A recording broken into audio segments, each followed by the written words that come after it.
Ladies and gentlemen, good day, and welcome to the CleanMax Q1 FY27 earnings conference call. As a reminder, all participant lines will be in the listen-only mode, and there will be an opportunity for you to ask questions after the presentation concludes. Should you need assistance during the conference call, please signal an operator by pressing star, then 0 on your touchtone phone. I now hand the conference over to Mr. Kuldeep Jain, Founder and Managing Director. Thank you, and over to you, sir. Hi, everyone. Good afternoon. This is Kuldeep. I'm joined by my CFO, Nikunj, as well. Thank you so much for your time today. And we are ready to begin at our end, of course. We had, I think, about 150 plus people who had registered. We'll just maybe give another minute or so to ensure that people can join. Ryan, will you let us know how many people we have right now? Right now, we have crossed the 100 participants mark. Okay, we'll just give it another 1 minute, guys, and then we will begin. I think we have more than enough quorum. We'll begin in a minute's time. Thank you for your patience.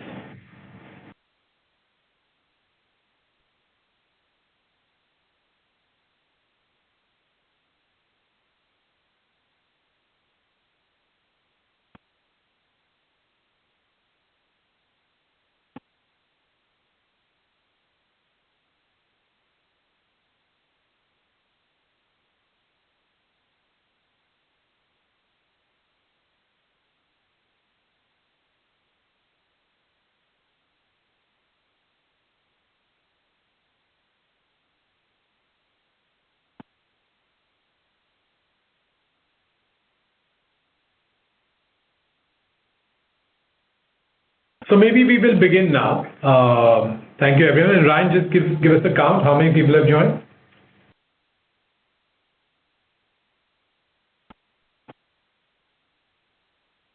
All right. So the way we'll do it is we do have a PowerPoint, but I'll take about a few minutes up front to walk you through some of my comments for results of the last quarter and overall. We also have already put out on Friday evening after our board meeting, which approved the results, both the financial results as well as this investor presentation, and a shareholder letter is already up on our website since last Friday night. And I will touch upon a few of my comments, which are more from the shareholders letter, and thereafter walk you through some of the PowerPoint pages. So a few minutes without the aid of PowerPoint, but just my key messages. So first message about the quarter's performance is we had terrific growth in our profit after tax, which was at 55 crores, which was really driven by three things. First is doubling of our revenues. Second is we improved our EBITDA margins in both of the segments of our business, which is in renewable energy power sales. Our EBITDA margins went up from 76% to 84%. And in renewable energy services, they increased from 9% to 11%. So we had improved EBITDA margins in both business segments. We also had lower interest costs due to efforts of Nikunj and team. Our weighted average rate of interest was 9.4% in, say, April 2025, so last year, which has fallen about 100 basis points to 8.4% is where we stand as of June 2026. So as a result of these three factors, doubling of revenues, improved EBITDA margins in both business segments, and lower interest costs, we had substantial growth in PAT. So that's first message. Second is, if you look at indicators of future continued growth, we added substantial new capacity of about 500 megawatt in the first quarter of this year. This gives me a lot of confidence that we will be able to meet or exceed our guidance of 1.5 gigawatt of minimum new capacity addition during this year. We have many more details about why we believe we are confident about meeting 1.5 gigawatt in the shareholders letter. It's specifically in the Q&A section, on question number 3, which you can refer to. The third thing is, we are therefore quite comfortable providing a new guidance, which is a lot of you have previously asked us that, okay, we understand how you are growing and your results, but we want to have a view on FY28, what is the likely EBITDA you are going to get to. So we are comfortable providing that new guidance that we will have a minimum EBITDA of 3,000 crore rupees in FY28, which is nearly 2.4 times the EBITDA in FY26. So 2.4x in 2 years, from about 1,290 crores in FY26 to a minimum of 3,000 crores in FY28 on the back of this 1,500 megawatt of OPEX capacity that we plan to add in the current financial year. Now, talking about clients and our business. So we have two big business segments. One is data and AI, second is general industrial corporates. So if you look at the first segment, which is data and AI, this continues to be a big business segment for us. We had 42% of our capacity in data and AI. In terms of our contracted capacity, 42% is data and AI, and we have about 10x growth in the last 2 years. So between March 24 to March 26, we've grown about 10x in the data and AI segment. So that's the relevance of that segment to us. We are proud that in this fiscal alone, we have announced deals with many global hyperscalers in calendar 2026, such as Meta, Apple, Google, and Amazon. We estimate that we have about 35% market share of such hyperscalers business in India. Right. In addition, we are also energy partners, clean energy partners to various data center companies such as NTT, STT, L&T Data, Equinix, Iron Mountain, and several others. Right. And therefore, we do expect on a look-forward basis, we do expect substantial growth to continue coming from the data and AI part of the business segment. The reason is really down to a simple equation, that when a data center or a hyperscaler says that we will have 1 gigawatt of new capacity that comes up, that 1 gigawatt is what is called IT load. It translates to roughly 1.4 or 1.5 gigawatt of round the clock, which is 100% PLF power load, which really means about 6 gigawatt, right? Like 3 gigawatt of wind plus 3 gigawatt of solar kind of combination. It means 6 gigawatt of power generation capacity to meet this requirement, right? Which is, in other words, a 40,000 crore rupee capital investment. So if you work the equation all the way through, every 1 gigawatt of data center IT load translates to 6 gigawatt of new RE capacity plus a few gigawatt of storage, which equates to a 40,000 crore rupee investment. And there's many, many more gigawatts of data center capacity to come in India over the next 5-7 years. And therefore, we expect this segment to be a continued growth driver. Our other segment is industrial customers, right? Non-data and AI, but just general, make in India, but with cheaper, greener power, right? We have seen a lot of growth in that segment as well. We have doubled our contracted volumes in the last 2 years, which means that we are growing at about 46% even in that segment. And this growth is driven by a combination of two things. First, it's a low penetration starting point. The last available data was that only 7% of industrial power in India was consumed through such bilateral green sources, which in other words implies that 93% is available for penetration. So there's a huge penetration potential. The second reason is that the customer value proposition is terrific. Customers save upwards of 25% on their energy costs and also lower their carbon footprint. So, there is low penetration with a high consumer proposition, and therefore, the last 2 years we have seen over 46% annual CAGR in terms of new capacity signed up, and we do think that some of that will continue. And therefore, we do have a substantial pipeline, which is just contracted capacity, which is under construction, which has remained stable at 2.5 gigawatt or more. So at any point, we have enough, locked and loaded to build for the next 18 months of growth, right? And the good news is that the new volumes we have a similar quality standard and profitability standard as the prior volumes. Let me explain. there are three metrics that we track closely. First is, how much of our customers are rated AA, AAA, or multinational subsidiaries in India, and we are glad to report that honestly for the last decade or so, that number has been well above 80% and continues to be. Second, the tariff of the 2.5 gigawatt which is contracted yet to be built without storage, without value to storage, is about 4 rupees per unit of power. So the tariff prospects are as good. The new volumes are as profitable from a tariff perspective as existing volumes. And 80% of the new volumes are with existing clients. So that's those three dimensions of quality that we track in new customers, which is what is the share of high credit rating, AA, AAA multinational clients. That remains as always. Second is tariff is not declining, so profitability is intact. And third is that the share of repeats, so we continue having customer love. And nearly 80% of new volumes we contracted in the last quarter were repeat business. So that's about clients.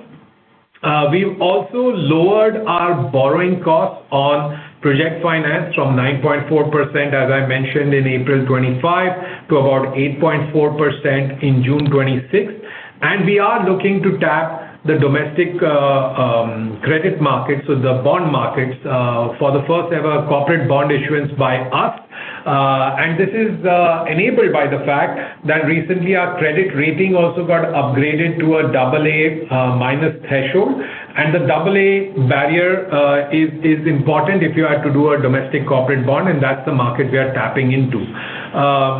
And a lot of other questions also frequently come up. We've tried to provide very detailed answers in our FAQ. So in our shareholders letter, which has a very detailed FAQ section, so please do refer to that. And with that, I'm done with my opening comments, and I will try to walk us through this PowerPoint right now. What I will also do though is, to the extent there is a repetition from my opening comments, I will take the liberty to skip the slide. So highlights for Q1. As we said, we've now got about 6 gigawatt of contracted capacity overall, and 3.5 gigawatt of operational RE power sales segment. And in this quarter, we've commissioned about 400 gigawatt in the RE power sales segment and 100 megawatt in the RE services segment, so overall 500 megawatts. So we've had a lot of commissioning in the last one quarter. We are also delighted that our EBITDA has increased about 74%, to about 494 crores for this quarter. We went about some of these other dimensions.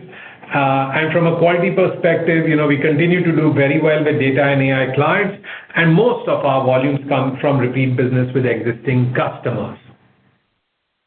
Often we talk about and give data about which states we are operating in. I don't think there's too much of relevance here. We continue to have strong positions in each of the markets where we already had that, with an increasing diversifying trend across various states.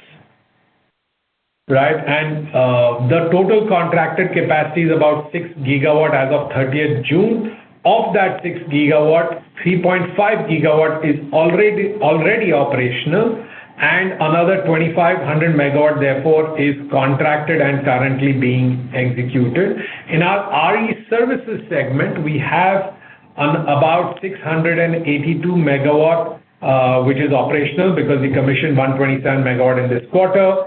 And 147 megawatt is contracted and under execution, and therefore the total, portfolio total of built and under construction is about 6.8 gigawatt for us. There is, in our KPI section, you will see there's another 6 gigawatt or so where we have transmission capacity, as well as we have applied for new transmission. So we are very optimistic about the growth, and therefore we are continuously replenishing the transmission and evacuation capacities available to us. So a few highlights on our financial results. As I mentioned, our revenues have more than doubled, and in each of the segments there is high growth in revenues. There is also a uptick in our EBITDA margins in both our segments, which is really down to operating leverage more than anything else. So RE Power Sales first quarter of last fiscal, our EBITDA margin was 76%, which has increased to about 84% in the first quarter of this fiscal.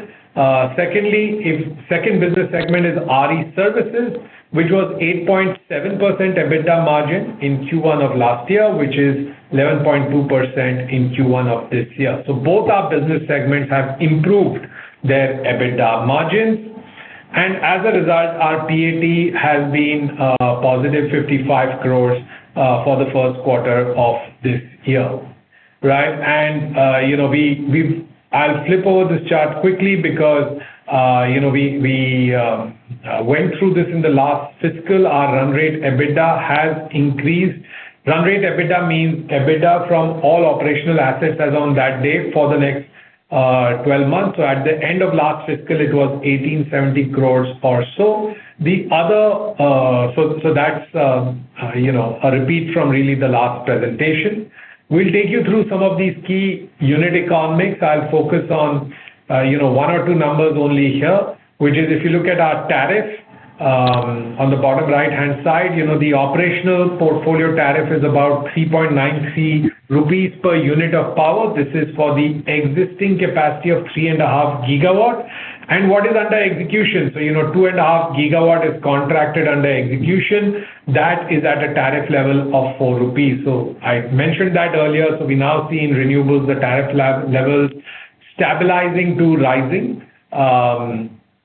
And we have given some illustrative operating assumptions, but based on what we are putting up and all of these assumptions, we are now comfortable providing a sort of threshold EBITDA guidance for next fiscal, which is FY28, which is that we believe the first number is 4.6 gigawatt will be the minimum OPEX sales capacity on 1st April 2027, which was 3,100 megawatt at the start of the year, plus about 1,500 megawatt of new capacity we are adding this year. So 4,600 megawatt of OPEX sales capacity minimum by 1st April 2027. This should give us, and therefore we are comfortable issuing a guidance to the street that we will have a minimum reported EBITDA in FY28 of about 3,000 crore rupees. This is a substantial, which is nearly 2.3 times growth in 2 years between FY26 and FY28. So we are comfortable issuing that as a guidance, and that came from a feedback from a lot of you all, which is that we don't want to just look at how we are building and how we are doing in the current year, but we'd like some estimate for next year as well. So that's the guidance we are providing. A few business updates. So one is, as we talked about, data and AI continues to be a strong component of our business. It's maintained its position at about 42% of our aggregate contracted capacity and has grown nearly 10 times between start of fiscal 24 to about now. So in 2 years, it's grown about 10 times. But even the conventional C&I, which is really largely industrial clients, make in India, if you will. So that has also enjoyed about a 2.2x growth in volumes overall, and is growing at therefore about 46% per annum. Right, and we have a number of key customers, in the data and AI business as well as in industrial clients, but we're quite disaggregated. So we had given a guidance and stick to it that we will add over 1.5 gigawatt in the current fiscal in terms of OPEX sales capacity, and we've added in OPEX sales capacity 400 megawatt in the first quarter of the year, and we have plenty of unbuilt capacity. And why we feel very confident about this is answered in much more detail in question 3 in the shareholders letter as well. And we continue to have, we've always enjoyed somewhere between 75 and 80% of our new contracts signed are with existing clients. In the last quarter, that number was quite similar. So, the new contracted capacity is with existing customers, right? And we continue to have low receivable days. We continue to maintain above 80% share of volumes with clients who are rated AA, AAA, or multinational. So that continues to be a big part of our business. And, the PPA tenure remains very long. We have on average 23 years PPA tenure. We have a great tariff locked in for the next 2.5 gigawatt. It's about 4 rupees or so, which is in today's times a fantastic tariff. We continue growing our customer base. So today we have nearly 600 unique C&I customers and, are in about 10 states. 7 states we are already evacuating power. 3 more states is contracted and under execution. So, that footprint is also vital because customers need the RE capacity to be in the same state as their power consumption, and therefore that footprint also matters. Let's talk about project and execution performance. And before I head into that, I do think this is a very, very critical area of our business, because today we do feel that we are constrained not by demand as much as by how much we can actually put up. Right? So we are in a almost happy situation to be supply constrained, not demand constrained.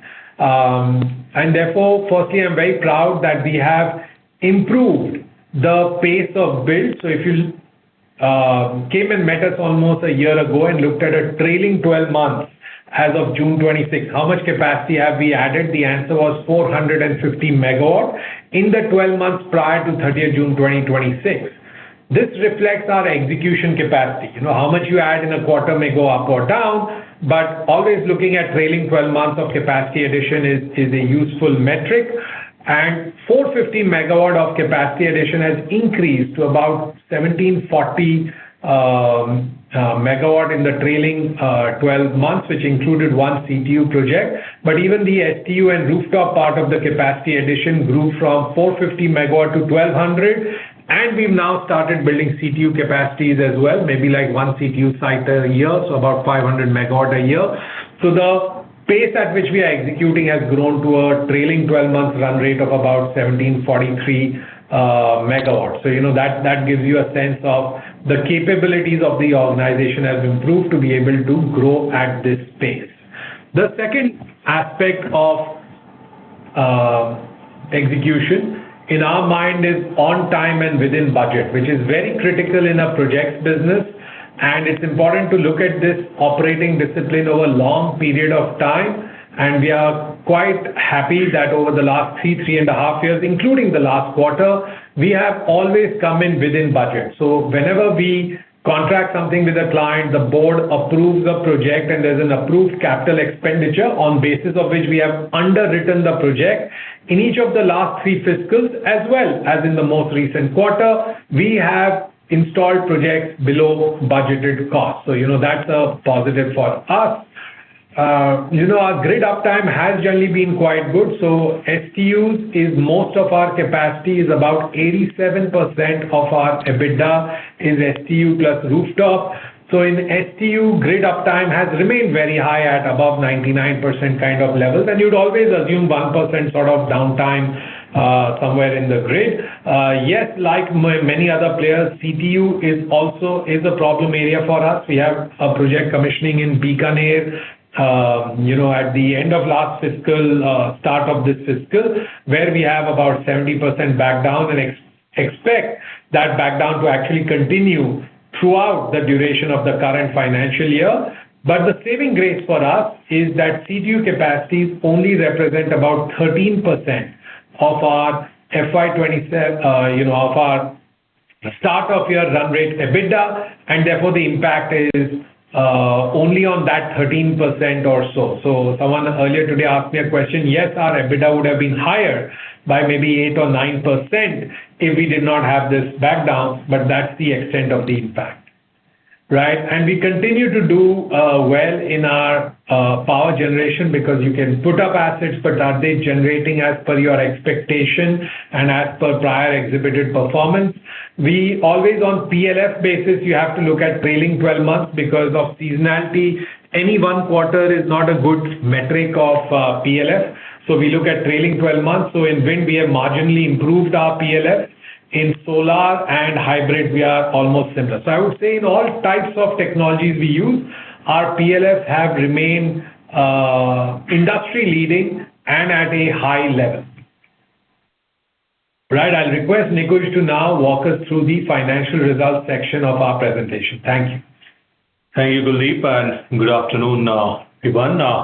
So we are on slide number 16, those who are not joined on webcast and using the phone lines. It's financial results snapshot for the first quarter, FY27. I'll focus on the key, double-clicking on the numbers, which perhaps we've not touched upon thus far. So revenue from operation grown 107% to 832 crore. But if we double click on it, the RE power sales segment has grown 47% to 528 crore compared to 358 crore last quarter. And the RE services segment had reported a revenue of 300 crore this quarter compared to 41 crore, which is a six-fold increase because we executed more project and booked revenue under this segment. The EBITDA, given the mix of the two segments, has grown 74% on a cash EBITDA basis, and on a reported basis, it's a 68% increase to 462 crore compared to 274 crore. Some of the, and of course, the PAT reflects this operating and financial leverage we touched upon. But some of the other important balance sheet numbers for the quarter are the gross block, which is at 14,138 crore now. And the net debt number is 11,809 crore compared to the 9,684 crore the last quarter, right, which is 31st March 2026. And similarly, the equity base also has increased to 5,831 crore. We have some more slides covering the buildup of the EBITDA and net debt, which is the next slide, which is page number 17. And there's an important two number which we look at it, that what is the breakup of EBITDA. It's 494 crore is the adjusted reported EBITDA, but in our business there are projects which are operational at the start of the year, has already been fully stabilized and has been operating. So that represents close to 334 crore of EBITDA comes from that out of 494. 7% EBITDA comes from the RE services business. And the remaining, which is 125 crore of the EBITDA in the quarter, is primarily from the project which is commissioned in the last 12 months and in the process of fully stabilization. Some of them have fully, some are still maybe stabilizing. So this is a breakup we give so that we can look at the corresponding debt against it and try and better appreciate the cash flow versus the debt position. So out of the total 1,800 crore net debt, approximately 44% of the debt is against the project which has been operational at the 12 months prior to the start of the year, which is 5,154 crore. And very interestingly, 38% of the total debt, which is 4,483 crore, is against the under construction asset. It means that assets are yet to generate the cash flows. The debt is being utilized for the projects which are currently under construction, which reflects the velocity of the new construction and what is more coming in as a future pipelines of the projects. Page number 18, which is further covers the breakup of the RE power cell segments and the operating leverage within this business.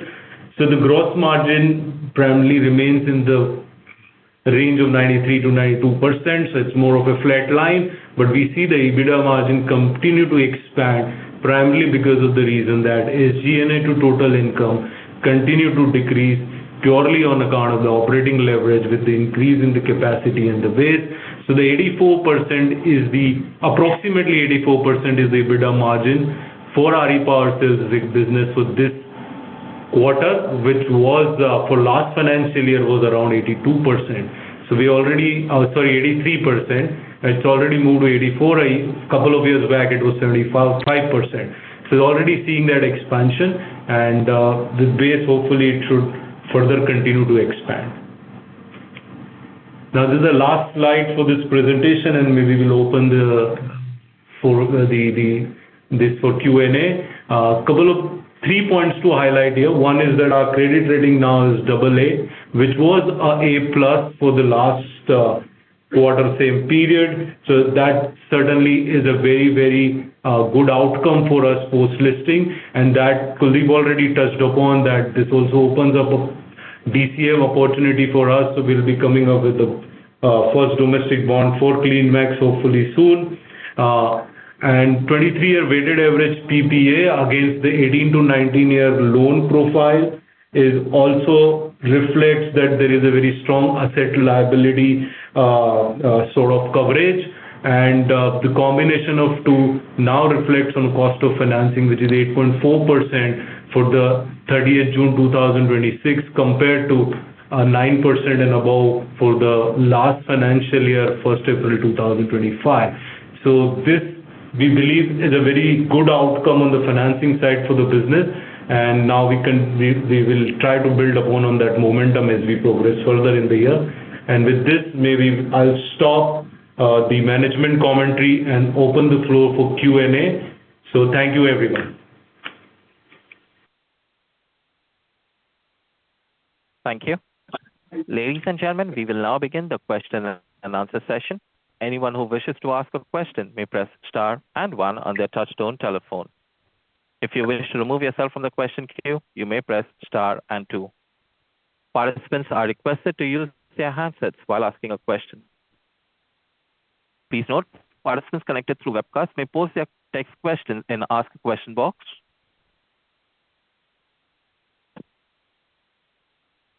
We take the first question from the line of Apurva Bhadur from IIFL Capital. Please go ahead. Hi, sir. Thank you for the opportunity and for the very detailed presentation. I think it's class leading.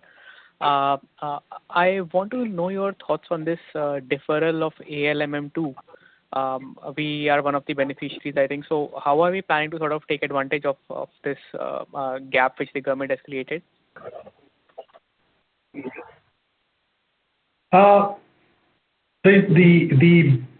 you, Apurva.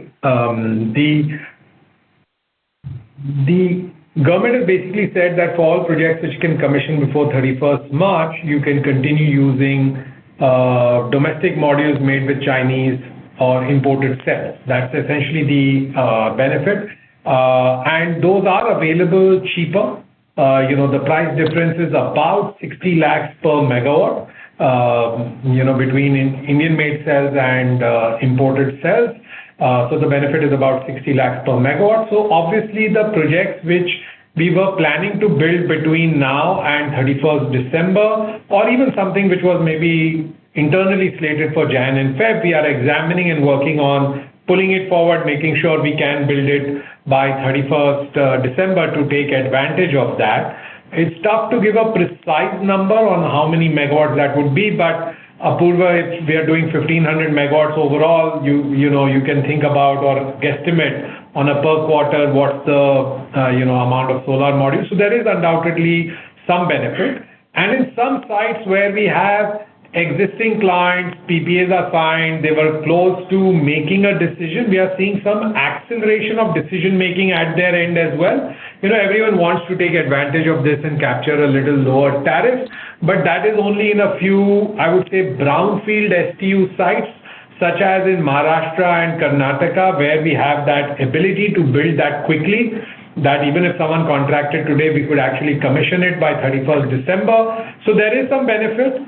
It will definitely accrue to the contracted under execution at the rate of 60 lakhs a megawatt cheaper cost. And there may be also some incremental sales, particularly where we have brownfield sites, example in Maharashtra and Karnataka, where it can be executed quickly.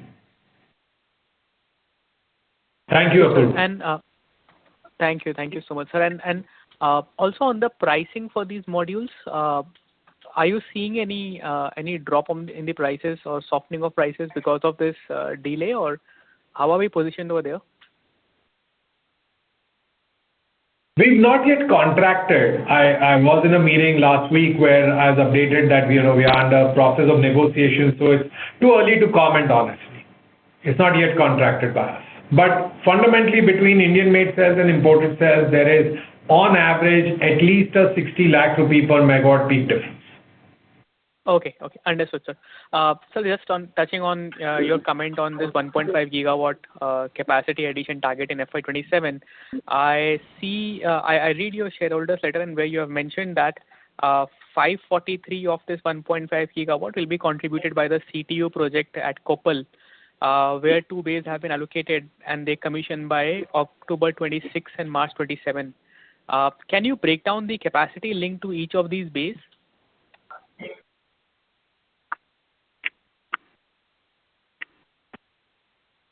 Maybe I don't have the number straight off the bat, Apurva. No worries. But we can provide it to you maybe post this call.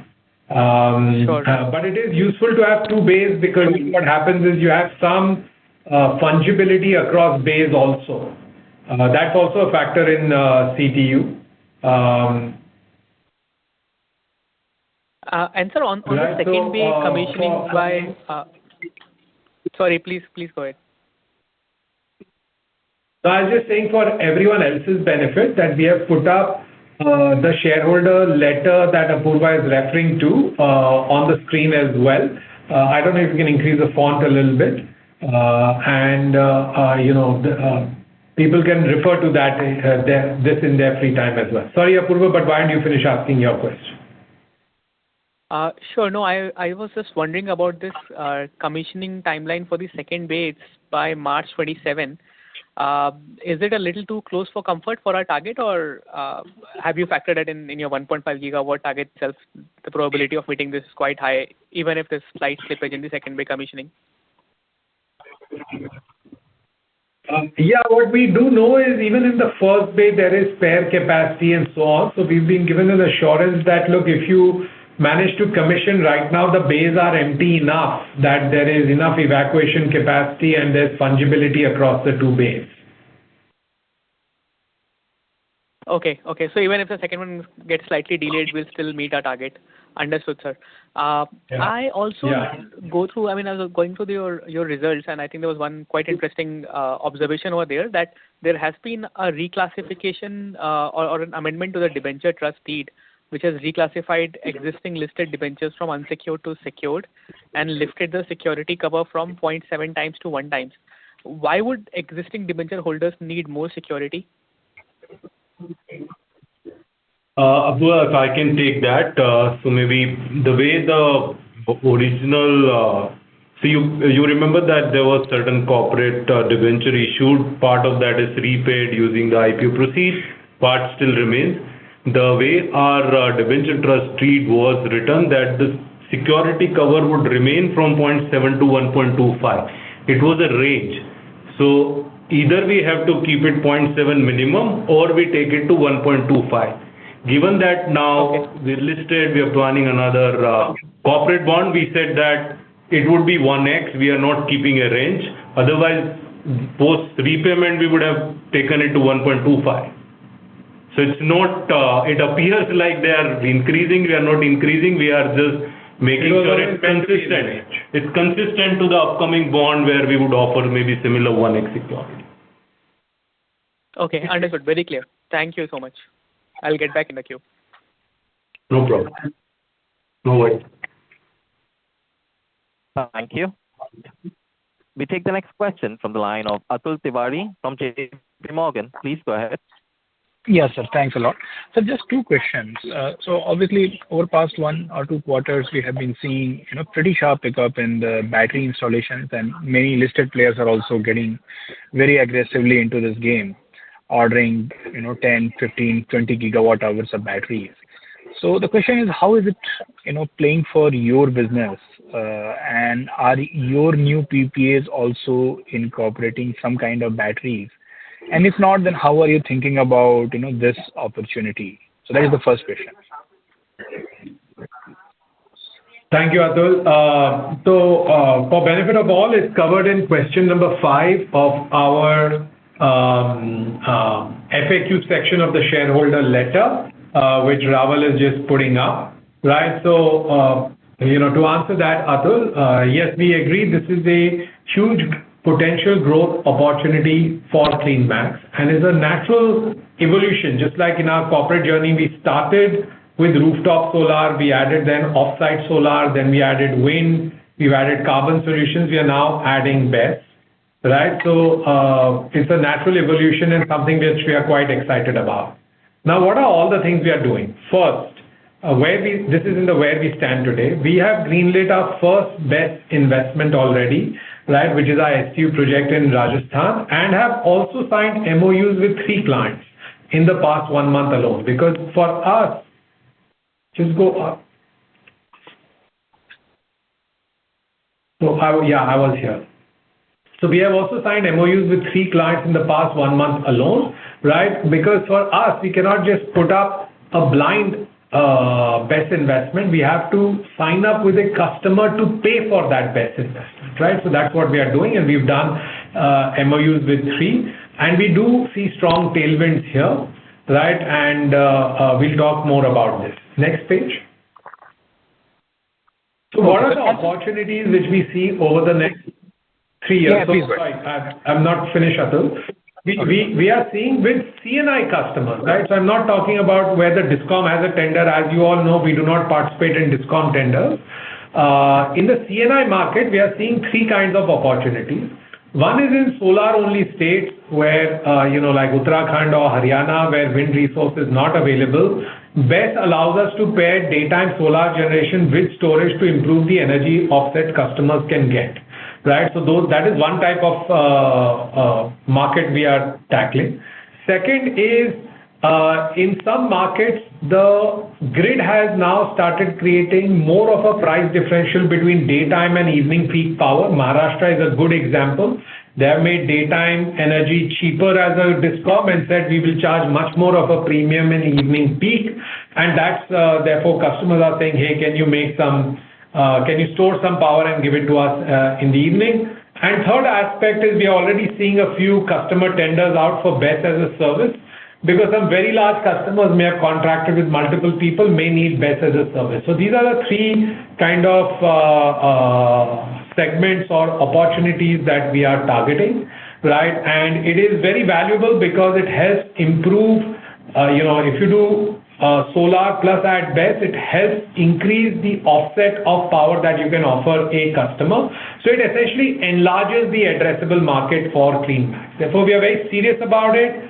We've got going, we've solved the technical issues. We have vendor choices done. We've, contracts done. We've started dealing with clients and are building our first few projects under that. All of this is in Q&A number 5 of the shareholders letter. You can take it. Yeah, great. Very detailed. My second and the last question is on the new PPA pipeline. Obviously over the past 2 years, we have seen very sharp growth in your total portfolio to now 6,000 megawatt, 40-45% growth. To maintain the same kind of growth, how does the pipeline look over next 1 to 2 years, both from your traditional C&I segment and data centers and AI? We are seeing tremendous growth, Atul. Pipeline basically means all the hundreds of conversations we are engaged in to sell more energy. That's pipeline for us. It's not contracted, right? It's the hundreds of conversations we are engaged in to sell more energy. And there are 2-3 drivers why this pipeline growth is terrific. First is, and I'll take both our customer segments separately. First is if you look at data and AI as a customer segment, every 1 gigawatt of data center needs about 1.5 gigawatt of round-the-clock power, which needs about 6 gigawatt of renewable energy, right? And today, we as CleanMax enjoy 35% share of the hyperscaler business in India. Our view on data and AI is that the market is going to expand at such an incredibly furious pace that there is space for many more players to come in and for everyone to win, right? Because if the volumes are expanding so much, there is a potential for everyone to win.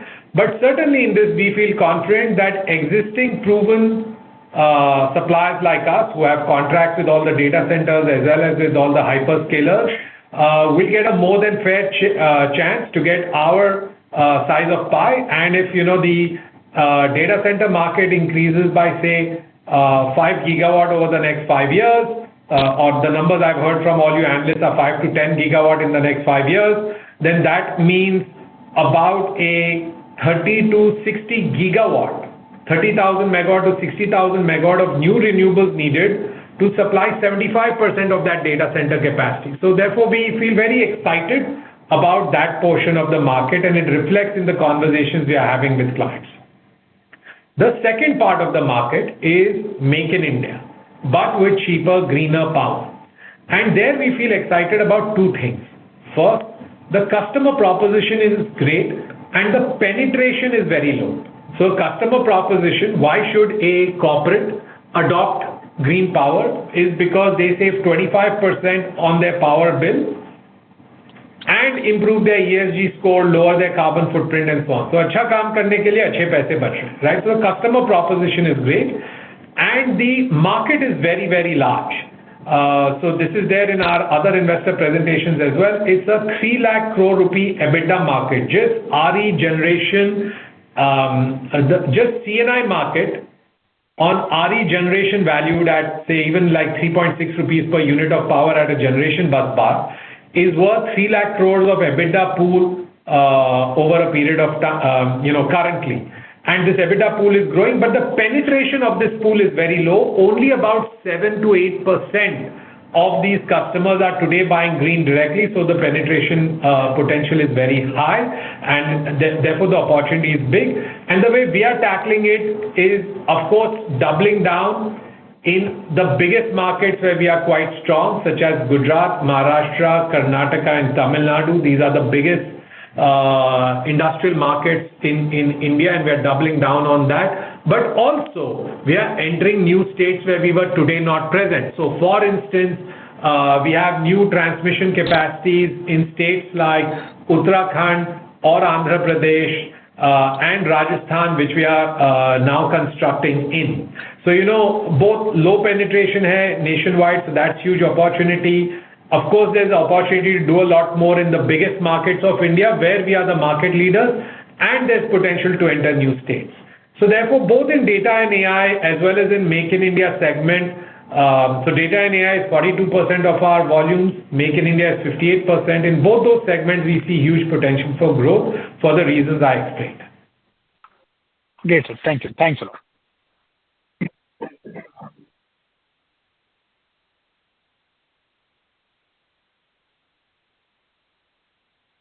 From Axis Capital, please go ahead. Hello, sir. I had a few questions on your curtailment issue. Can you quantify, because in your shareholder letter, you have mentioned that curtailment was 70% in June, but can you quantify it for the whole quarter, one? And can you just put a EBITDA number or a number of units lost due to curtailment? Yeah, so the way to look at it is our run rate EBITDA at the end of last fiscal, as declared by us previously also, was 1870 crores. Of this, the other number we have declared is our CTU project, where the curtailment problem is there, accounts for about 13% of this run rate EBITDA, right? And in that, we are currently facing a curtailment of about 70%. So if you assume the curtailment continues for the whole year, you are saying 1870 crores into roughly 13% is your EBITDA from the project, which is about 240 crores. And if you take a 70% curtailment, that's about 170 crores on a full year basis. Right. Got it. Got it. And other thing I wanted to understand is if you can give your PLFs and generation on a quarterly basis. PLF, you mentioned TTM, which does not give the understanding about how your assets performed in a given quarter. So that's one thing. And in the I think it's there in the KPI, you can refer to this. Sorry? So even in our KPI, even when we did our IPO, my friend, in our KPIs, we referred to PLF on a trailing 12-month basis because of seasonality. That's the right way to evaluate rather than within one quarter. And of course, if the PLFs have remained the same or only improved, we've done well in the last quarter as well from a PLF perspective. Right. And even in terms of units sold, in one of your slides you give units generated by the on-site capacity. So balance is off-site. In that, if you can give solar wind breakup, at least that would give us a sense of how your assets are performing in the given quarter. Okay, let's see if the breakup is given on when we report our greenhouse gas reporting, which is on page. Yeah, so that is on-site, right? It has the breakup of unit generated on. No, both off-site, on-site breakup is given. He's saying he wants solar and wind. Solar and wind, off-site within off-site. Examine whether we can give it from there. Right. Other thing that I wanted to understand is that in your opening remarks, you mentioned that 38% of your 118 billion debt is related to CWIP. Now, 38 seems to be too high. So just clarifying, are you considering the debt related to the 525 megawatt project, which is stuck because of the connectivity issue, as CWIP? No, we are not, because that is already commissioned and comes in our commission. Right. So that is coming in. I was just clarifying on that. Yeah.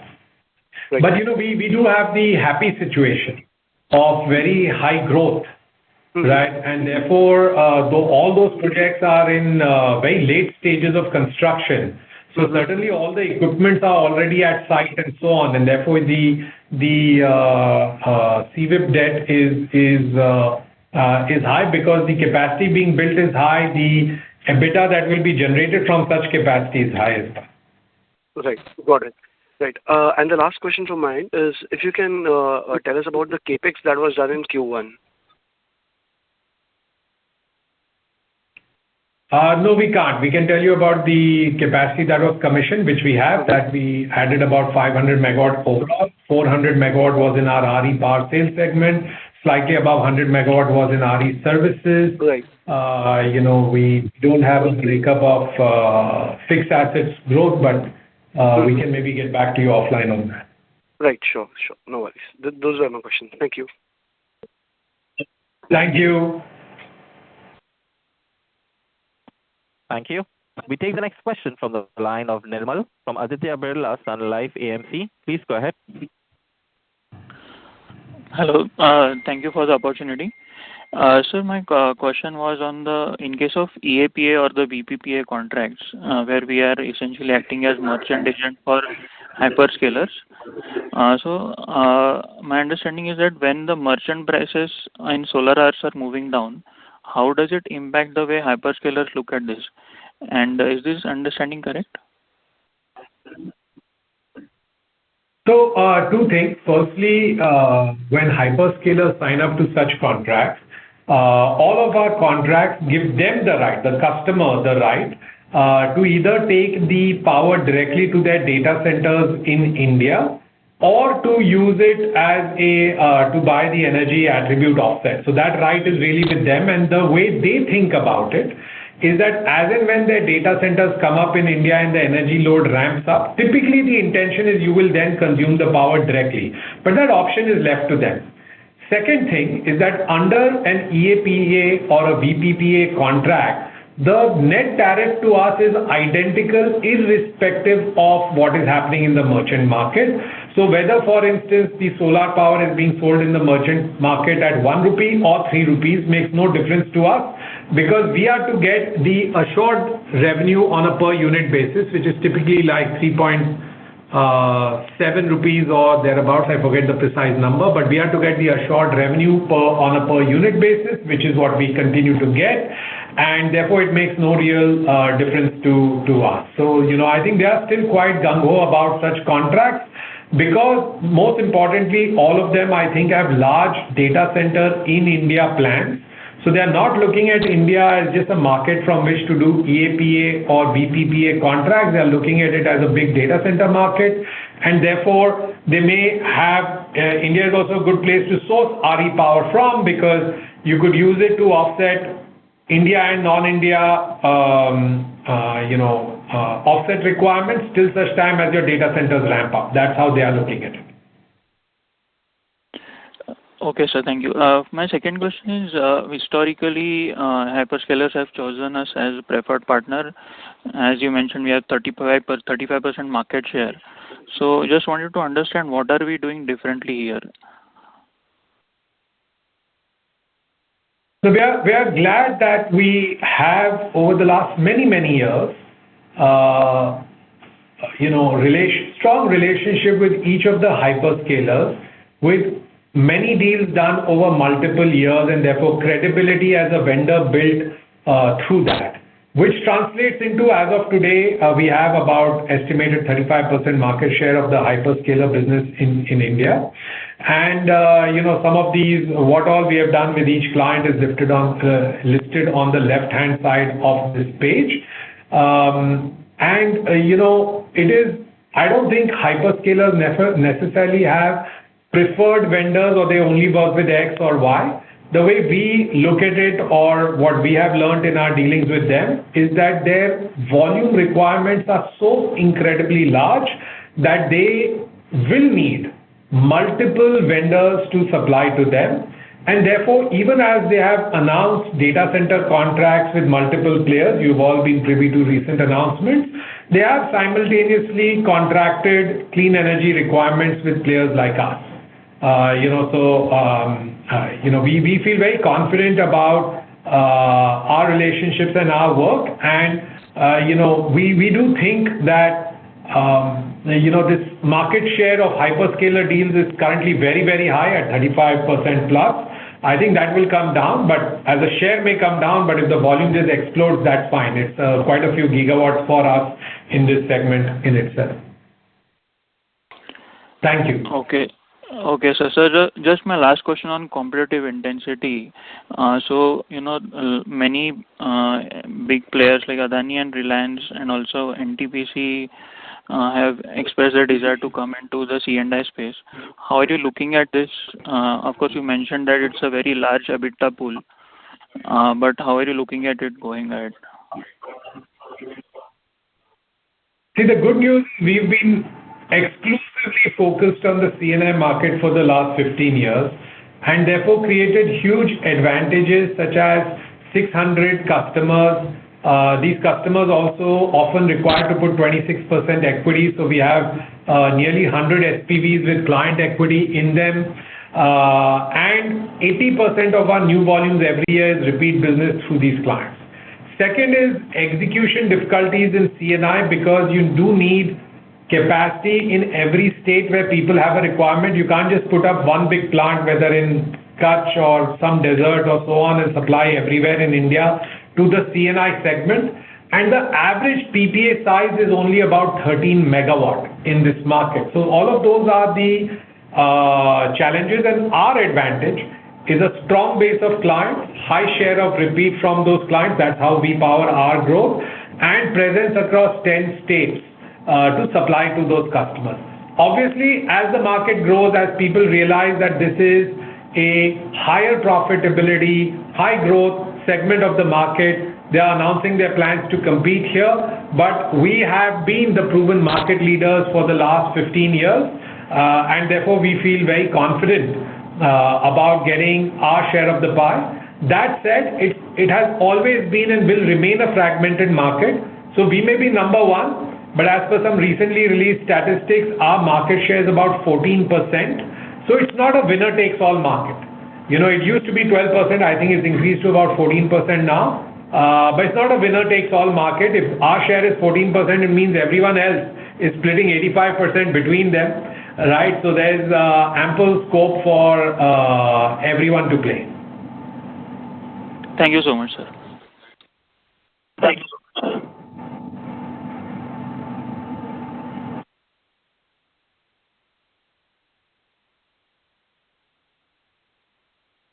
Next question, please.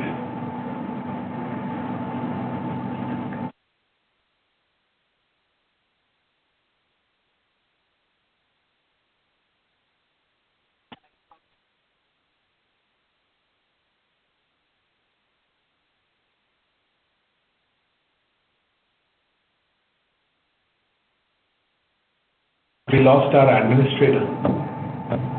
Ryan, are you there? Ryan, can you prompt the next question, please?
Someone could allow the next question, please.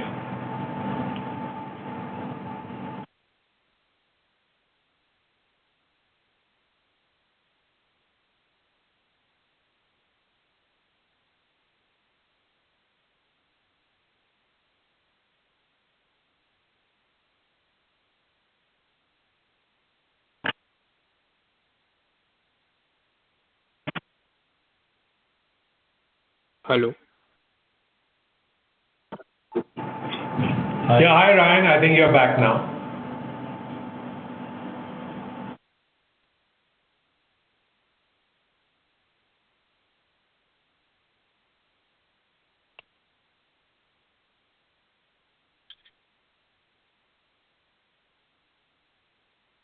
Hello, sir. Can I ask a question? Yeah, why don't you go ahead? Okay, sir. So I have mainly two questions. One is with respect to renewable energy services. Sir, if my understanding is right, you correct me if I'm wrong, but under this division, we build. It's more or less like a EPC business wherein we build a renewable energy power plant for our client, and then once the plant is commissioned, we transfer the plant to the client, right? Yeah, so what's the question? So I just want to understand, this is a order book. That's the business model? Yeah. So I just want to understand the business model and whether this is a order book driven business or a long-term contract business. So what we do is that the customer, it is the nature of the revenue is EPC and O&M and usage of our transmission line.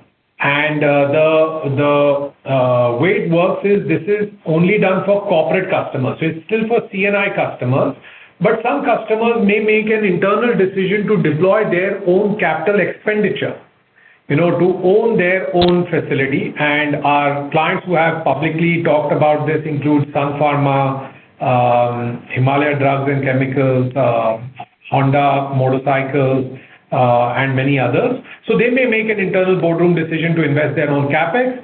We will do the EPC, O&M, we will build a plant for them within our farm. So it's always on their books.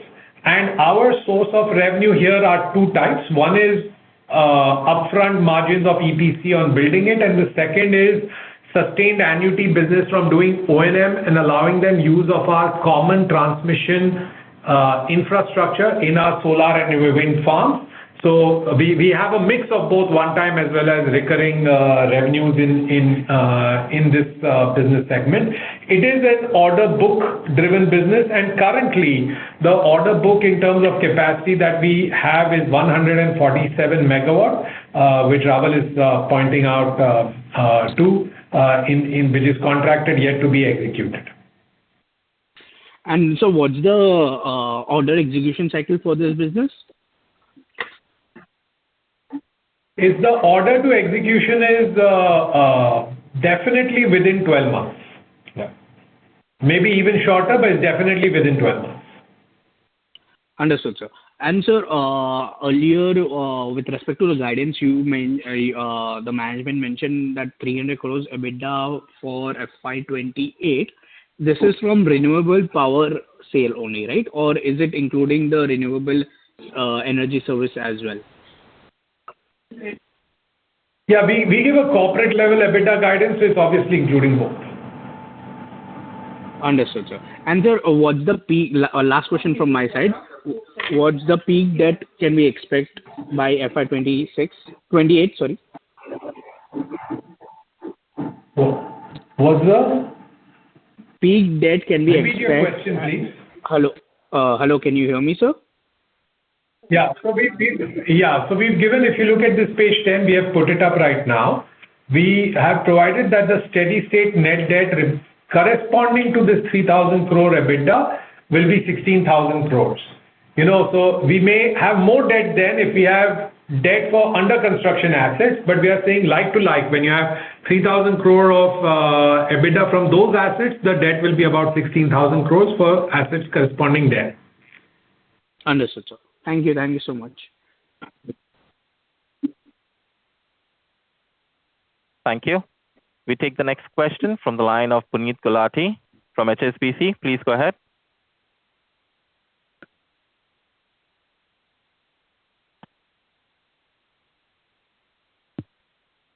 Puneet, please accept the request and unmute from your end.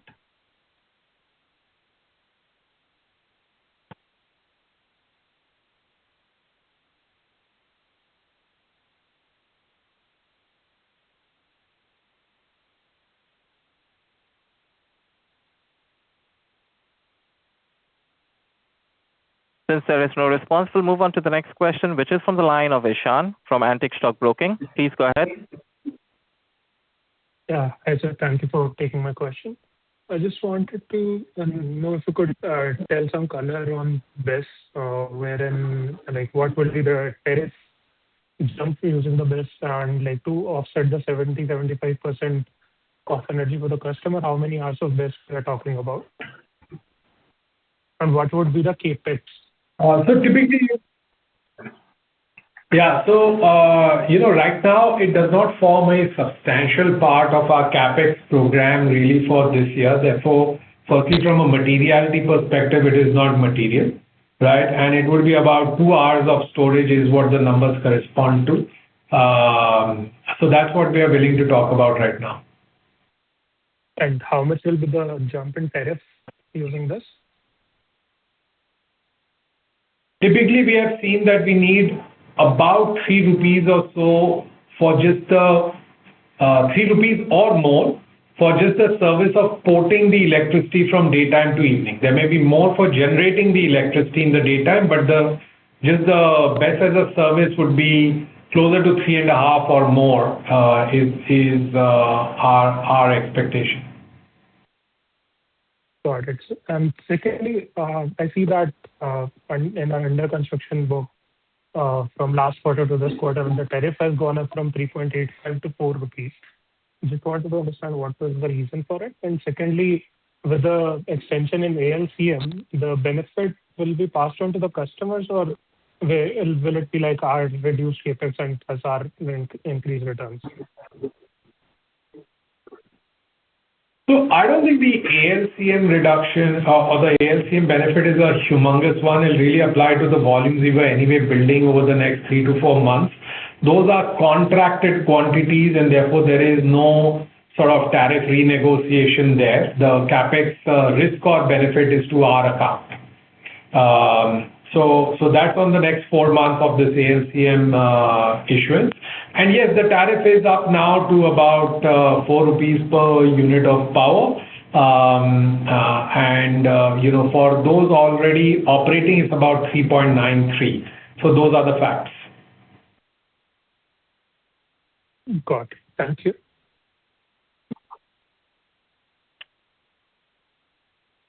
Thank you.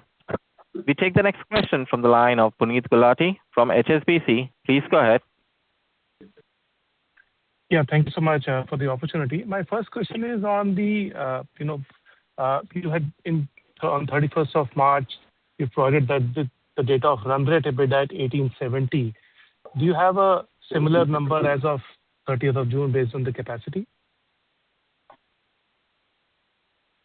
No, Puneet, the way we are looking at it is we have historically experienced that the run rate EBITDA at the close of a fiscal will typically be the EBITDA for the next year, right? And or 1 to 1.1x EBITDA of the run rate EBITDA is actually our reported EBITDA for the next year.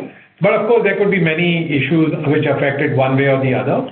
And therefore, we don't really publish a number every quarter of the run rate EBITDA because that gives a wrong indication to the markets, because assets also take some time to stabilize fully.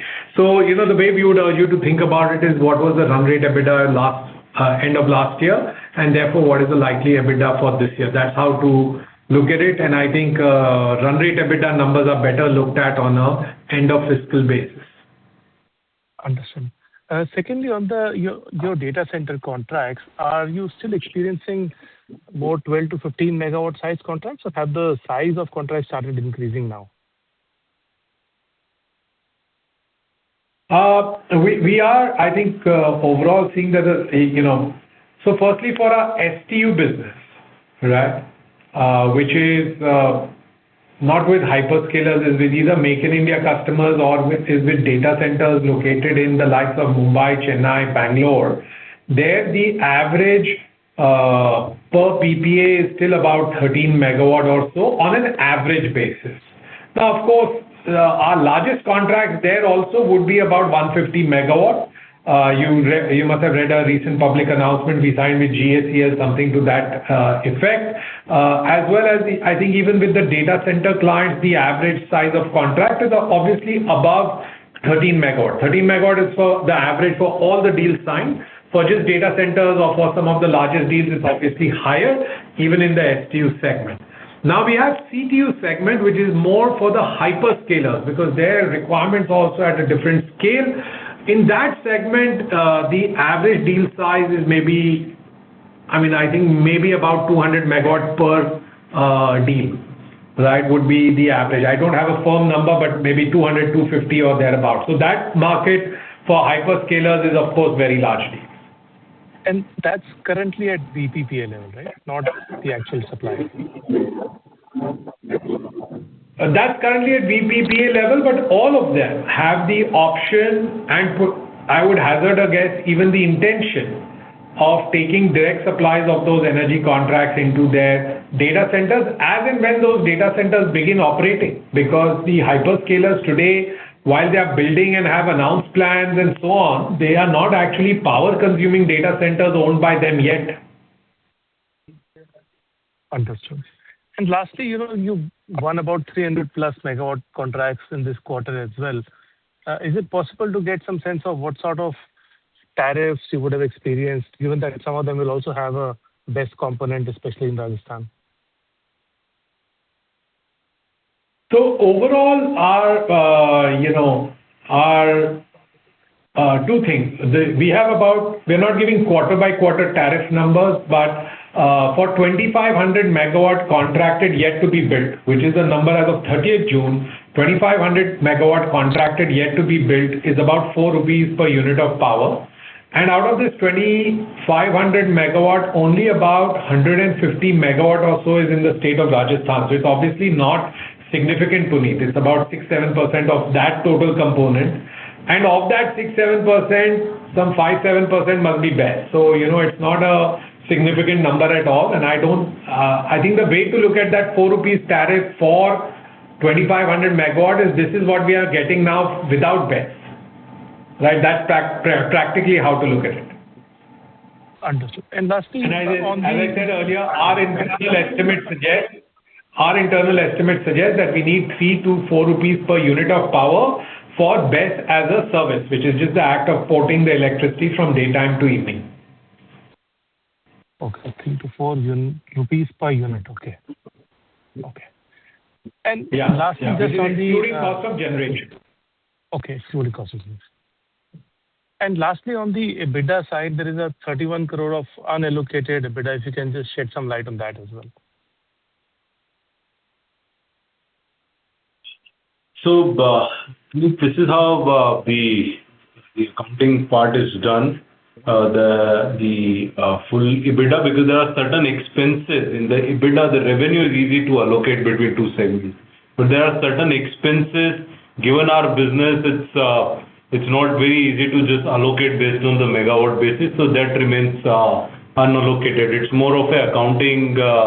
So the way to think about it, guys, is it's done. Allocation of revenue and cost to two different business segments is done as per accounting standards and in consultation, which is with our auditors, which is KPMG.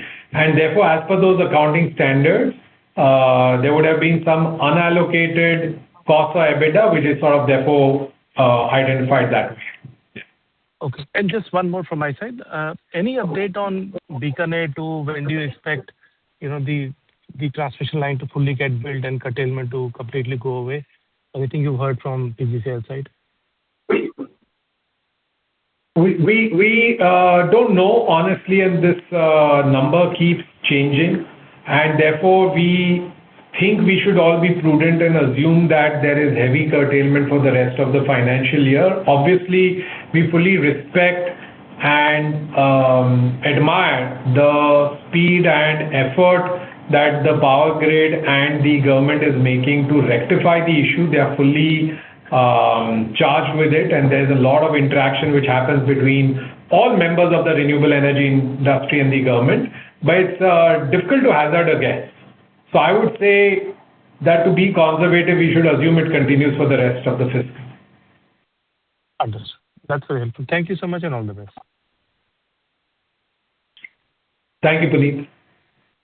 Thank you. Participants who wish to ask a question, please press star and 1. We take the next question from the line of Neil Otswal from PGIM India Asset Management. Please go ahead. Yeah. Hi, sir. Thanks for the opportunity and congratulations on a very strong set of numbers. So just one question. With respect to Tamil Nadu, are we seeing any delays with respect to C&I project approvals with respect to the new government? Just wanted some insight on that. Thank you. I think there was 1 or 2 months of just, I would describe it as flux. I would not call it delay. Sometimes when political administration changes, there's just 1 or 2 months of flux. People are just waiting for some directions on how things are to move. But we do a project review every month. The last one was just on this Saturday, and I remember in Tamil Nadu now the approvals are moving and the issues are getting sorted out. So I don't think there is structural continuing delay. There was maybe 1 or 2 months of flux once the new sort of government took over. But I think it's behind us now. Sure, sir. Thank you so much.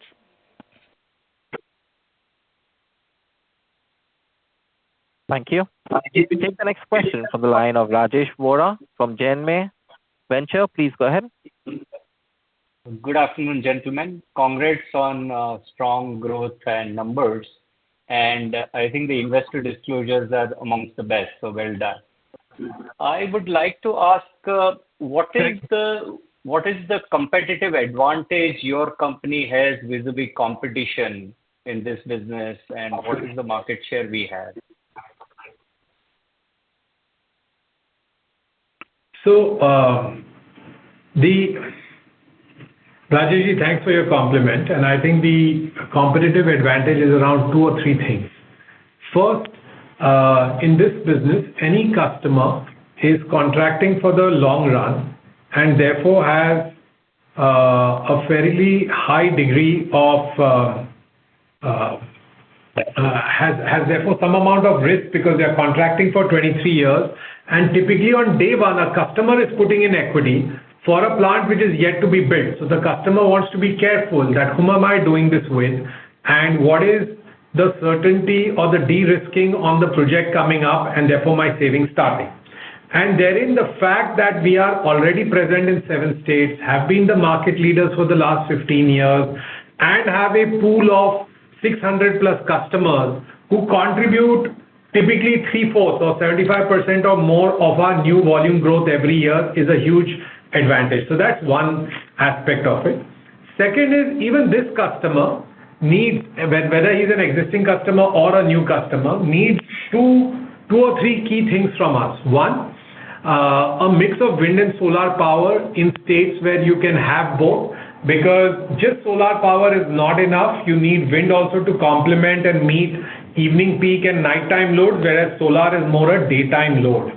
And in most of the major industrial states of India, like Gujarat, Maharashtra, Karnataka, and Tamil Nadu, which are the 4 biggest C&I markets in this country, there is both wind and solar. So first, we are able to supply wind and solar in all of those key geographies.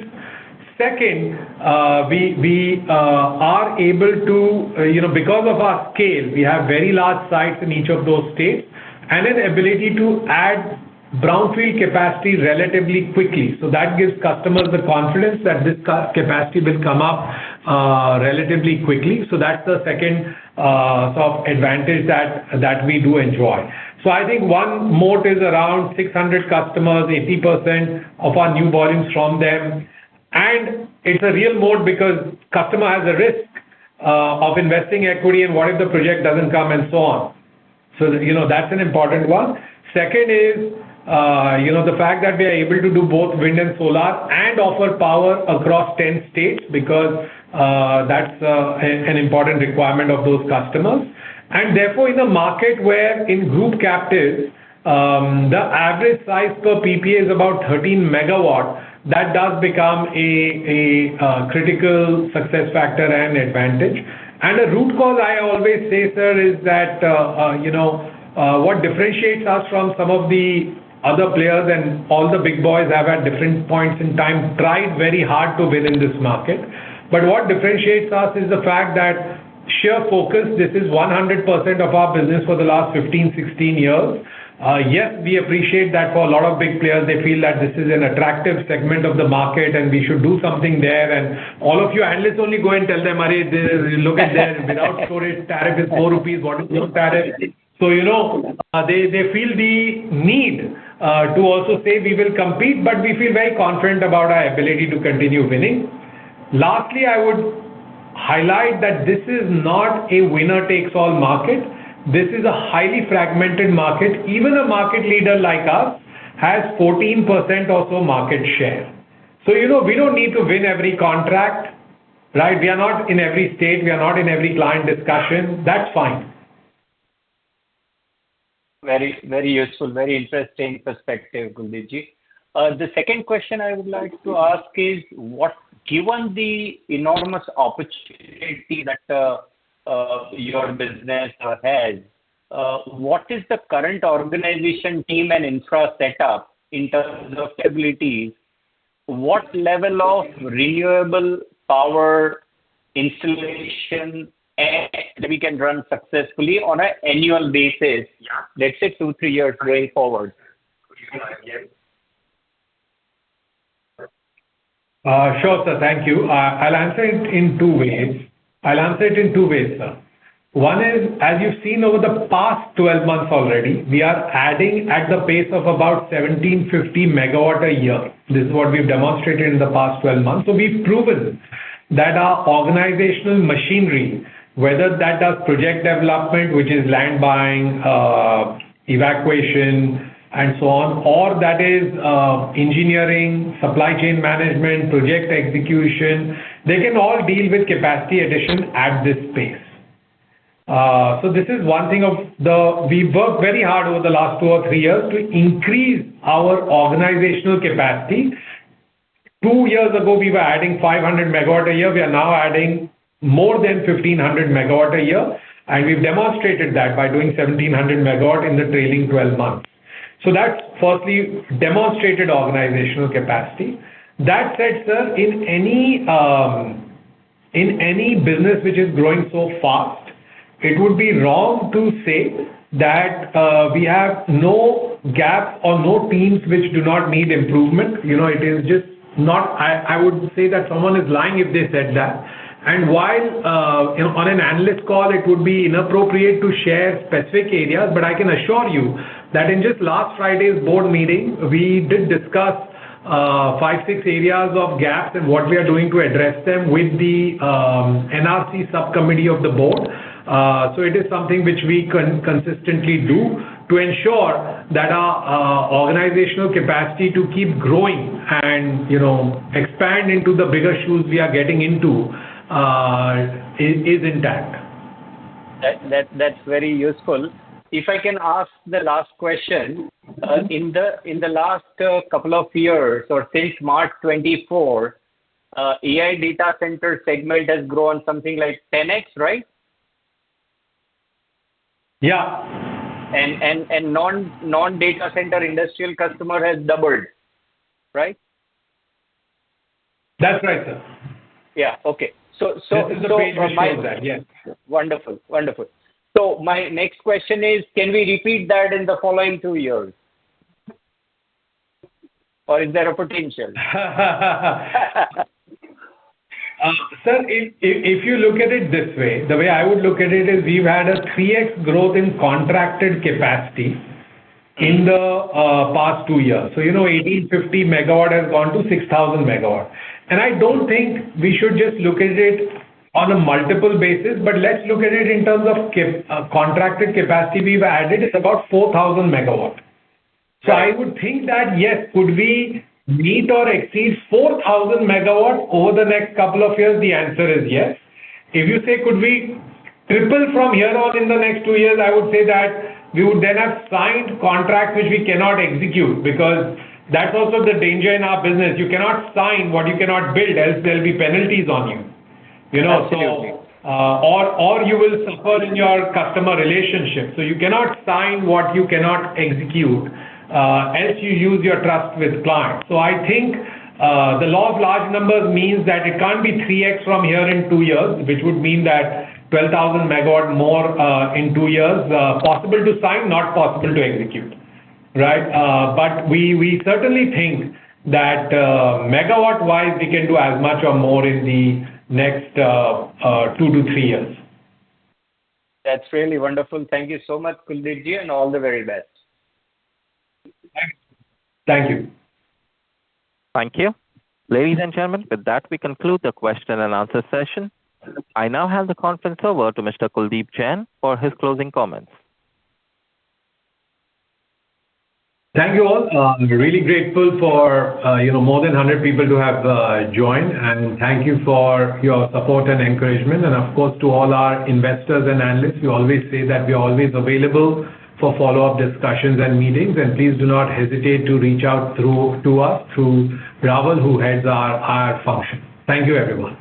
Thank you. Thank you. On behalf of CleanMax Limited, that concludes this conference call. Thank you for joining us, and you may now disconnect your lines.